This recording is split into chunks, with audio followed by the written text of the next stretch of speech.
Any of the ones that do more gain. Yeah, I think even like the Fender MG Tube Oh, that's a pedal great shout. I think will actually get you closer. MGT tube distortion. Yeah. Which you might think is a crazy suggestion given that it's kind of modern and a small pedal and pretty well priced. But we were super impressed with the sound of that thing. Yeah, and I think Good shout. EQ wise, I think that'll get you in a closer area. Amazing. Richard Chester says, "Hi guys, love the show. Running 3 amps, wet, dry, wet. Yeah, you are. None through effects loops and finding amp gain channels fuzzy with delay. Can amps effects loops be linked?" Or watch the Rabea show Okay, so and look at the diagram. Did we do a diagram for that? I don't know. I think So we the thing is, right, what you can do if you're running stereo delays and you've got like true stereo ins and stereo outs, then yes, you can do it. You do have to be careful with earth loops and things, but so that the preamps wouldn't be linked as such. Okay, so for example, what you can do, if you've got the two same amplifiers on the stereo side, what you can do is just use one preamp, and that one preamp send goes into the delays, and then the stereo outs go back to the power, the effects return on both amplifiers. So you're only using one of those amplifiers preamps, but you're using both amplifiers power amp sections. That's the way Andy Timmins does it. Yeah. And so what you're talking about is basically an Andy Timmins rig, but with a dry amplifier in the center. Yeah. That would be epic beyond words. Yes. Otherwise, you're into the way Rabea does it, stereo out, stereo return, but then you have to have isolation Yeah. and phase reversal All that stuff. on both of those loops. Do watch that most recent video we did with Rabea on his pedalboard build, because I think you get into that, if my memory serves me correctly. Indeed we do. Yeah. It's a 10-minute call, Mr. Taylor, 10-minute call. Right, Josh Casper says, "Hello, my favourite pedal-loving dynamic duo. Where are our capes? Up there. I need a decent oil can delay. Recommendations. Keeping an awesome part of our days. Stay positive." This is my favourite delay find in a long time. We love this. Absolutely love this. We don't know anything about oil can delays, is the truth of the matter. Yeah. The only thing I know about oil can delays is that Raikuda loves them. That's it. That's my knowledge of oil can delays. Yeah. But I have to look into it a bit further. So we don't know what the good ones or the bad ones are. However, But that is epic. I this love sounds that. brilliant. Yeah, it really does. So yeah, there you go. Cattle inbred adding echo for those of you listening on the podcast. Andy Milne says, "I would love to see Simon and Fraser in a TPS jam with both of you. If we did that, I'm playing drums." Now we're talking. I was on Reverb the other day looking at drum kits. Yeah, you were. Drum you kits find are it on Gretsch Kit? expensive. They're expensive. They're more expensive than I thought they were. Oh, okay. Yeah. So And basically, so for like it's arriving when? like you can buy like a Squier drum set for like 600 quid, Right. which involves all the bashy round metal things and the stuff that it sits on Right. and the actual drums. But then you go, right, now actually I want something a bit better than that. So to get like the only drum kits which is allowed, which is at least a 22-inch bass drum. Actually a 20 would work in here. Okay. 20 would be fine. Yep. One rack tom and one floor tom. Yes. That's as many drums as anyone is allowed in Okay. here. And the snare drum in a decent shell pack is like £2,000. Yeah. It's there. Yeah. 1,500 second hand. Yep. And then, of course, if it's going to be champagne sparkle or a colour that you would actually want, then it's even more. Yeah.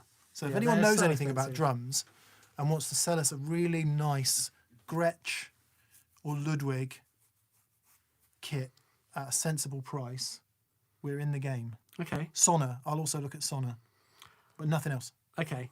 I once heard a Sonar like clear Perspex kit, and I thought that's going to sound rubbish. It sounded unbelievable.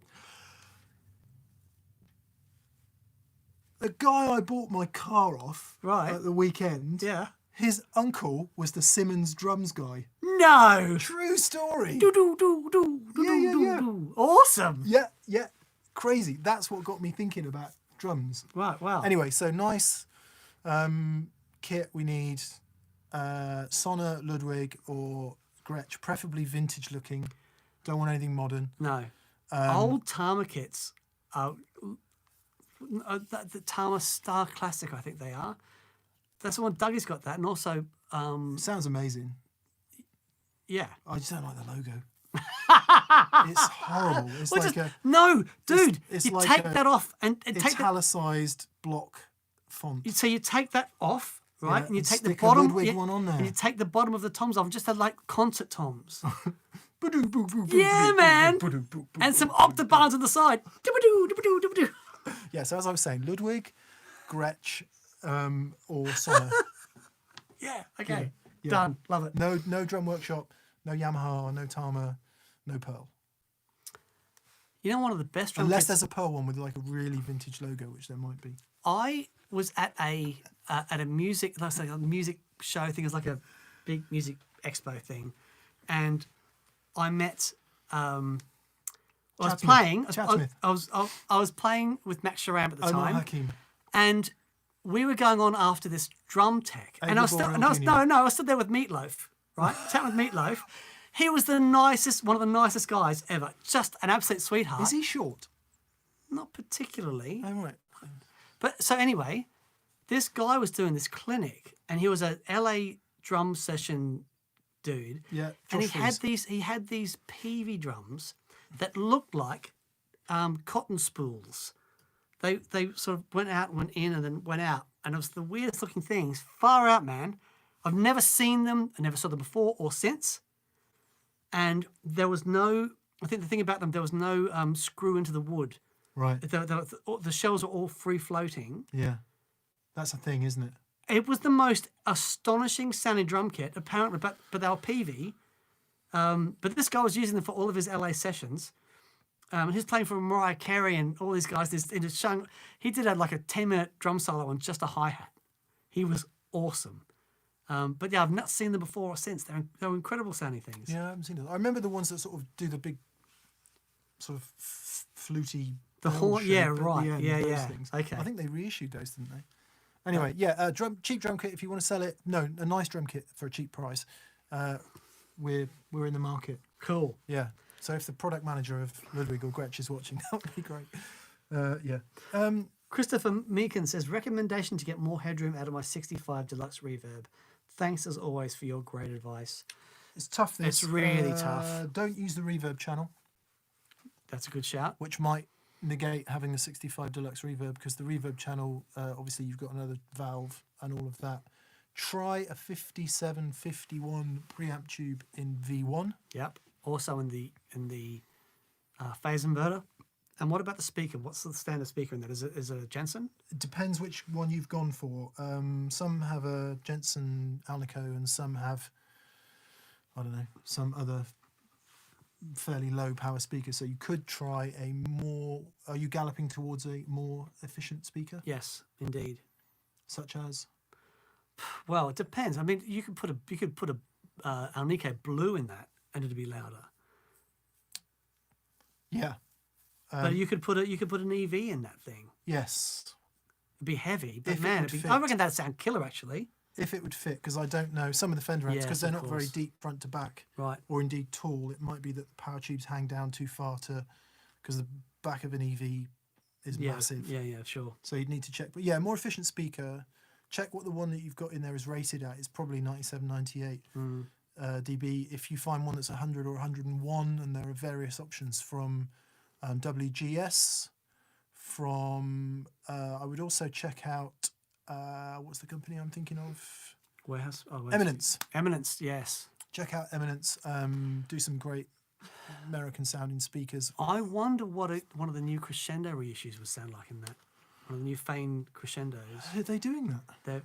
Apparently they are doing them again. Very nice. So I think that would be, because they're an amazing speaker. Yeah. Yeah. So yeah, I think there's your answer there. Yeah. Dustin Thiessen says, you guys should check out some 60s Rogers holiday drums. Best stuff you've ever heard. That's the other brand I'll add to the acceptable list. Oh, really? Yeah, my friend Ecky's got a Rogers kit. It sounds mega. Wow. Yeah. Brilliant. Yeah. Well, mate, Yes. Are we done? We haven't missed anybody. I don't believe we've missed anyone. Massive thank you to BV. Yes. Um, Huge thanks to BV as always for moderating. Oh, before I forget, I'm doing an interview with Ian from Guitar Breaks this Thursday. Oh, nice. Yes, I'm going to be... Where does that happen, Dan? Oh, just in my house. No, where does it get published? I think it's on... Is it on YouTube? No, it's on Facebook, I think. It reminds me of that old Family Fortunes gag, which we won't go into because it's definitely not family friendly. Yeah, so check out guitarbreaks.com. Look for Guitar Breaks on Instagram and all your favourite social media, Guitar Breaks, and you'll find a link to it there. He asked me to do it, and I said, only if we can go to Italy again. Okay. Yeah, cool. Finally, M. Houston says, guys, I have a John English Stealth Esquire, 2 pickups under the scratch plate. Oh, cool. Will I destroy the resale value if I muck about with replacement pickups? If you keep everything that you take out and you don't modify the guitar so it can all be put back to standard, no. However, the bad news about any guitar that isn't a Gibson or a Fender is the resale value is usually pretty bad. Right. Yeah, it's very true. And maybe you could add in a couple of other brands there, but unless the John English stuff is so rare that there's a collector's market for it already, which is quite possible. John English was a master builder at Fender. Oh, wow, okay. I believe. Okay. He's obviously making his own stuff. But no, as long as you don't do any irreparable damage to the guitar, and you can put it back as it was, you shouldn't hurt the value of it. You're golden. Brilliant. Okay, everyone, thank you so much for joining us. As always, sending you guys lots of love. We really look forward to our Mondays hanging out with you guys and girls. It is one of the highlights of our week. It is. It's wonderful. It's a lot of fun. Yeah, it's really great. Yeah. I'm sorry if I was a bit opinionated this week, but hey, That's good. that's how we're rolling. It's awesome. Brilliant. All right, people, stay safe, be good. See you soon. Bye.